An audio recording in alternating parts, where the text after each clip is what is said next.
to remove followers on Pinterest. Hello and welcome to Tech TV. I'm up with another quick and easy tutorial video on how you can remove followers on Pinterest. For that, you'll have to open your Pinterest application on your mobile device. Once on the home page, tap on your profile icon located at the bottom of the screen.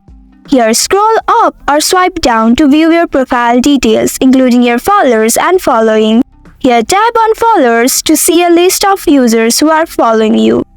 Now to remove a follower, tap on the three-dot button next to follow. A menu will appear with several options. Tap on remove. Again, confirm the removal by tapping on remove. Once confirmed, the follower will be successfully removed from your follower list on Pinterest. That's all for today's video. Thanks for watching till the end. If you found this video helpful, don't forget to like, share and subscribe the channel. Also hit that bell icon to get notifications on more such helpful tutorials. See you in next video. Stay connected.